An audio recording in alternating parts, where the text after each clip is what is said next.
বরমশাই যেদিন বাড়িতে থাকে কি কাণ্ড হয়, চলো আজকে আমি দেখাবো তোমাদেরকে, ভিডিওটা পুরো দেখো। তো হ্যালো এভরিওয়ান, আমি রূপা চলে এসেছি আজকে একটা নতুন ব্লগ ভিডিও নিয়ে। তো সকালে আমি বলেছিলাম আজকে বাড়িতে আমার অনেক কাজ আছে, কারণ সানডেতে সবাই বাড়ি থাকে, আমার মেয়েরা থাকবে, ওর পাপা থাকবে।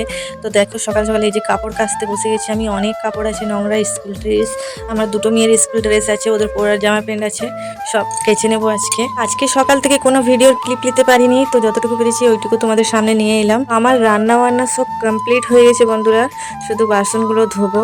আর তাকে তো মানে আমার পর যা কাণ্ড করেছি, আমার তো দেখে মাথা গরম হয়ে যাচ্ছে।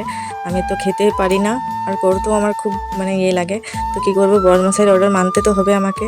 তো দেখো কাপড়গুলো মিলবো, আর এত কাপড় ভিজে আছে যে জায়গা হচ্ছে না মিলবার। আমার গোটা ঘরে কাপড় আছে, কারণ আমার যা মিলেছে আর আমিও মিলবো, তারপরে তো জায়গা। আর ওদিকে কি হচ্ছে জানো, আমি কাপড় মিলছি আর আমার জায়ের ছেলে আর আমার ছেলে দুজনা মিলে যুদ্ধ করছে। তো ওদের যুদ্ধ ছাড়াতে যাবো আমি, কি করব। সারাদিন ওদের মারামারি আর যুদ্ধ ছাড়াতে তো আমার একদম দম বেরিয়ে যায়। আর আমি এখান থেকে গলা ফেড়ে ফেড়ে চিৎকার করছি যে মারামারি করিস না, মারামারি করিস না।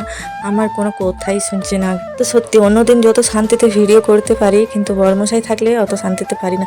তো চলো আজকে রান্না হয়ে গেছে, তোমাদেরকে বললাম সিম্পল রান্না করেছিলাম আমি। এই যে সয়াবিন বড়ি আলুর সবজি হয়েছিল, আর হয়েছিল ভাত, আর এখানে টমেটো পুড়িয়ে রেখেছি, এগুলো ঝাল ঝাল করে সানবো।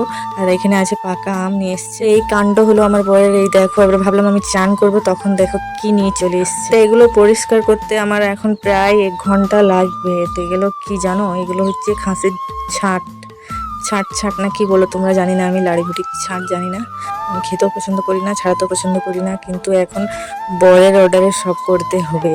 তো প্রায় আমার ছাড়া কমপ্লিট হয়ে গেছে বন্ধুরা। এই দেখো ভালো করে পরিষ্কার করে আমি ধুয়ে নিয়েছি। পরিষ্কার করে ধুয়ে এই যে ফ্রিজে রাখতে এসেছি। তারপরে আমার মনে পড়ছে এই কি করলাম আমি, সকাল থেকে এত কাজ করলাম, আর আজকে ভেবেছিলাম আমি যে ফ্রিজটা আমার পরিষ্কার করব। এত নোংরা হয়ে গেছে কিছু বলবার নেই। আর ফ্রিজে এই যে এত আম ভরা আছে, আর তারপরে এই যে নামতে দেখো কলা পাকাগুলো একদম খারাপ হয়ে গেছে, সব বার করে ফেলবো আমি। আর ফ্রিজের অবস্থা প্রচুর খারাপ। তো ভালো করে আজকে ভাবছি ধোবো।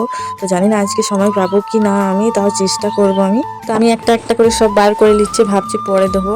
আর এই যে হচ্ছে আমার ঘরের রাজা, যার রাগ ভাঙাতে ভাঙাতে সকাল থেকে সন্ধ্যা হয়ে যায়। বলছে যে আমি আম খাবো, সকাল থেকে দুটো বড় বড় আম খেয়েছে, তাও ওর মন ভরে নেই।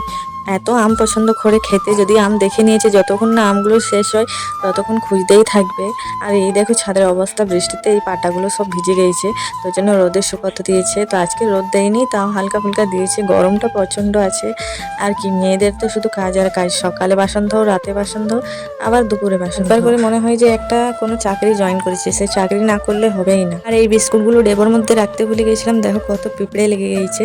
আর দেখবি তোমরা রাজার মুখে হাসি ফুটেছে। ওকে বলেছি যে হ্যাঁ আম দেবো, তোকে চুপ করে থাক, কাঁদিস না আর।